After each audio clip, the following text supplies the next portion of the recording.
Welcome back to the Montgomery Companies podcast. I'm your host, Jordan Montgomery, and today I am with a new friend, Justin Donald. They're calling this guy the young man's Warren Buffett, and I got introduced by my good friend, David Nurse, and I've just been so impressed with Justin in our preparation and research. We share some mutual friends in common.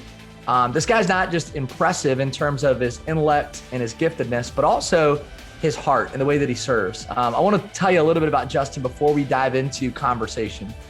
Justin is the author of Lifestyle Investor, The 10 Commandments of Cash Flow Investing for Passive Income and Financial Freedom. His book, Lifestyle Investor, is a #1 Wall Street Journal bestseller. And to put that into context, this book beat out a book from Barack Obama, Donald Miller, James Patterson. This is a book that's well read and very well received in our country by Wall Street, by many who I trust and respect. And so Justin has written an incredible book in Lifestyle Investor. He is the host of the Lifestyle Investor podcast. He's got a masterclass, a mastermind, private coaching, speaking. He's a family man. He's strong in his faith. He resides in Austin, Texas. And Justin, I just got to say, man, I've been looking forward to this conversation for quite some time. It's an honor to have you. Thank you, man, for making time for the show, and appreciate you hanging out with the Montgomery Companies community. Oh, I appreciate you having me, Jordan. This is great. And gosh, for a build up and intro like that, I feel like I got to hang out more often. You are great at making people feel good. Well, I'm just trying to learn from you, man. I'm trying to soak up as much knowledge from you as I possibly can. And I also want our listeners to hear this because you walk your talk. We were connected through David Nurse. There was like an email chain, and you were delayed in your email. No big deal. And then a couple of weeks after the email goes out, you respond back and you say, hey, I take a lot of time off in the summer. I've just been enjoying time with my family. Forgive my delay, but I'd love to be on the show. And so you don't just talk about this stuff, like you're living it, you're walking it out. And I know that you reinvest a lot of your time with people that you care about. And that's what your life's work is all about. So I just want somebody to hear that when they get maybe distracted by the fact that you're an investor or that you're trying to help people grow wealth or accumulate, that you're also really focused on helping people buy back their time. And that's where I want to start. You say this, Justin, you say, I want to help people take off the golden handcuffs and buy back their time. Can you tell us what that means to you? Yeah, well, so to me, I feel like first and foremost, most people live in a reactionary world and they are just putting out fires, resolving problems, but it's reacting to whatever stimulus is there. And I think most people don't take the time to be intentional and actually plan out who they want to spend time with, where they want to go. Who do you want to spend time with as couples? Who do you want your kids to spend time with? And because I believe that we should be constantly focused on shaping and growing our peer group, on those that mentor us and coach us, and the peer group of our family members, specifically our kids. And so for me to take time off in the summer, you think about, kids, you've got 18 summers and that's it. So to me, it's like, why am I going to work during this precious time that is very finite?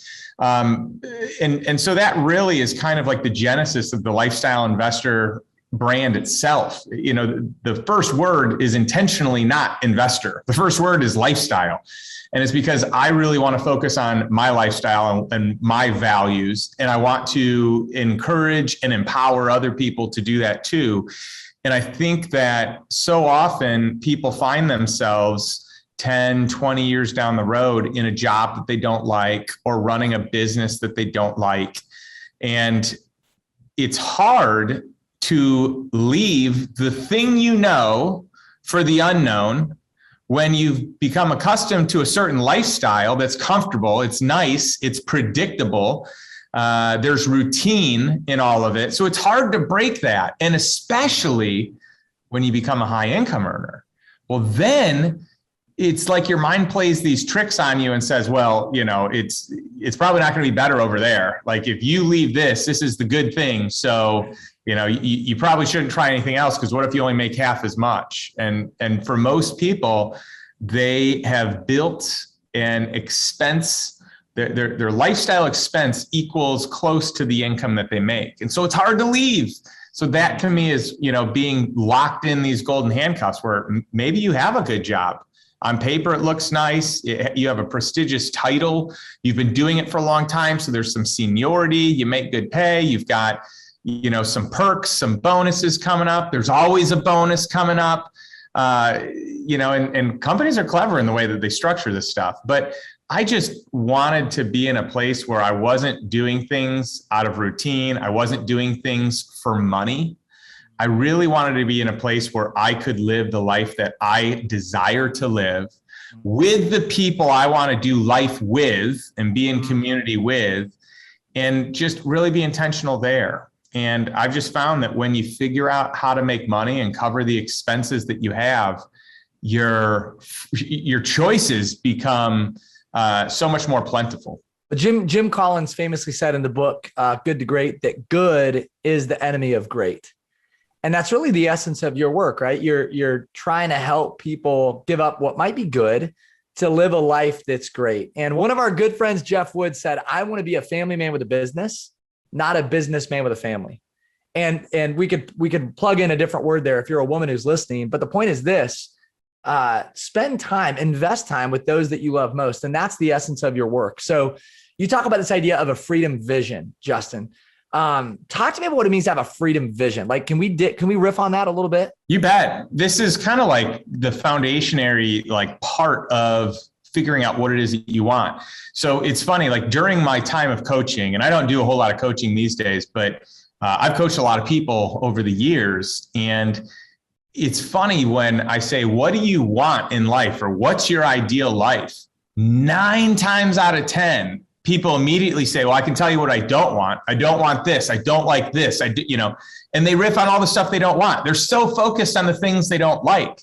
I just think that people need clarity. And when I say I think people need clarity, because I needed clarity, I also think there are other people that need clarity as well. And so, I'm not trying to project. I'm really trying to share the things that have benefited me and worked for me. But my experience in just interacting with, coaching with, consulting companies, people, entrepreneurs, founders, salespeople, you name it, people in financial services, like the things that I notice is it's easy to get busy, really easy. It's easy to do these activities that make you more money. And then there are certain expectations then about where you are. So it almost kind of like locks you into what you have to do in the future to impress people or to, maintain the lifestyle that you have. But we as a people are so busy filling our time with stuff, responding to social media, putting out fires, responding to whoever is talking to us versus like cutting out all the electronics. It's spending a day getting clear on what you want, getting clear on what you want for your family. What are the values that you hold in highest regard? And are you living those for your family, for yourself?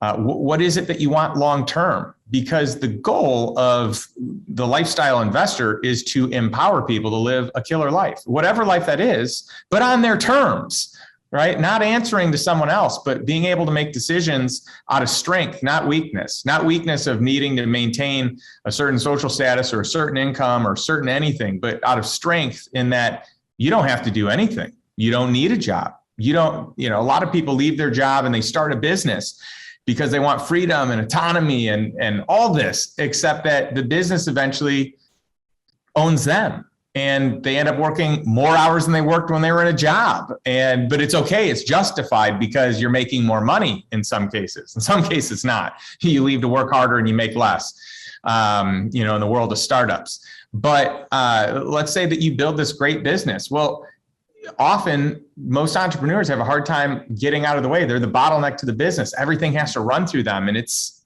a just time consuming, energy sucking type of life. So I just think that we need to be intentional about what we want out of life and where we want it to be and who we want to spend time with. My wife and I, do this annual planning day where we plan all kinds of stuff, what we want for our family, what we want our relationship to look like, what we want our relationship with our daughter to look like, who are the couples that we're going to hang out with together and be intentional and schedule trips with, who are the people we're going to hang out with solo. We each have like our top 10. And then who are we going to help our daughter spend time with? And then who are the people that are going to coach and mentor us? And so for us, there's a game plan. It's not up to fate. It's not up to like just responding to whoever's in our world at that point in time. We're seeking out the things that we want to live. So you've had a plan, you have a plan, and you've had a plan. And here's what some people are thinking as they're listening to this conversation, driving down the road to their place of work or to that lunch meeting. Here's what they're thinking. They're thinking, all of this sounds amazing. And I wonder what this guy did to position himself this way.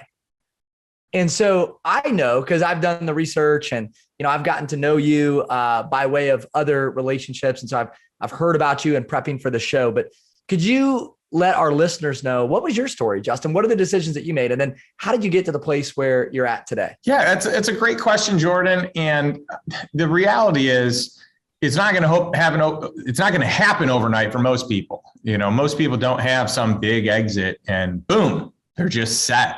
Or a lot of people think you're set at that point in time. What's funny is money runs out pretty quickly, especially when you have an expensive lifestyle. But, the reality for me is I've never had a big home run win. I haven't. Most of my stuff has been singles and doubles. And there's just been a lot of consistency over the last 20 years.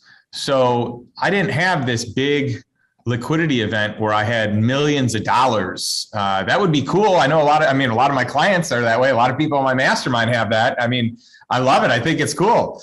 That just wasn't my reality. So I just did it one step at a time. I remember when I was young and I was working some long hours, trying to get a business off the ground. And I was getting there at 6 a.m. I was leaving at like 10 or 11 p.m. Some days I would get there at 5 a.m. and leave at midnight. I was sleeping very little for a good stretch of time. And I remember one night late at night, I had a bunch of friends that were going out and I said, I don't regret not going out right now, because I'm building something that to me is more important. And I'm willing to put in the time. I'm willing to put in the work ethic. In retrospect, I didn't need to do what I did to be successful. But in the time, I wanted to prove to myself that I had the work ethic and I could outwork anyone. And so I think there's value both ways. I was able to gain a confidence that I had the work ethic to do anything. So I value that. But in that moment, I said, I can miss this with my friends because I'll hang out with them this weekend or I'll hang out with them some other time. But when I have a family, this is so unappealing. Like I can't be like this. It would be brutal trying to date someone seriously in this type of, work ethic startup environment. And then to have children, that's just crazy. So I knew right then early on that this was just going to be a season and I had to figure it out. And so even with this business, as I scaled it, the goal was to remove me. The business, I didn't want to be about me. I wanted it to be about something else and another team could run it and I could jump in where I need to jump in. And eventually I knew that I wanted to either sell it or take the proceeds from it and invest in other things, because I didn't want to be tied to a business long-term. I love businesses and working with people and helping scale things. That's fun, but I love it so much more when it's a choice, not a must. When I get to versus have to, it's a big difference for me. So to get to the point where I could invest money in real estate and replace that income, that was really cool, because now I can be involved in a business on my terms. I don't have to do it, but I get to do it. And the companies I invest in, I can jump in when I want to, and then I can exit when I want to. And I don't have to put in long hours and I don't have to put in any hours. And to me, that's great, because if I don't have to do it, then it becomes this luxury that I get to do, that I have the privilege of doing. There's just a shift in mindset that happens when you don't need the money. And for me, it just started out buying real estate. If you read my book, it's an unsexy asset class by the sound of it. It's mobile home parks, but the financials on them are very sexy. And so I started doing that about 15 years ago, and it created a ton of passive income. These properties have all appreciated tremendously over this period of time, and it's still something that I like today. So I want to move into a little bit of like the state of the state, right? The why behind the what. And I'm not going to ask you to make all kinds of predictions and forecasts, but I do think your book and your message and your belief system is incredibly timely. And I know that you speak to the why behind the what and the timing of this message. Explain to us, Justin, why you think now more than ever before, putting yourself in a position to consider lifestyle investing is so important. We're entering into uncharted territory here. We're in unprecedented times with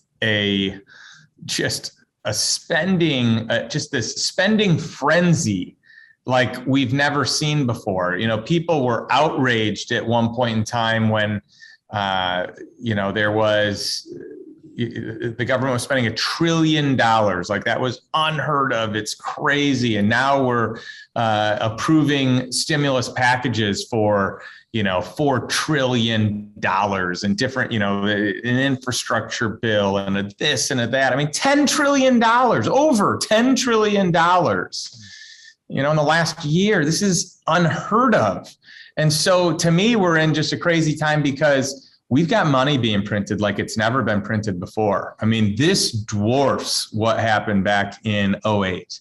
This is not even close. I mean, over $10 trillion. So think about this. Of all the money that is in circulation right now, today, half of it was created last year.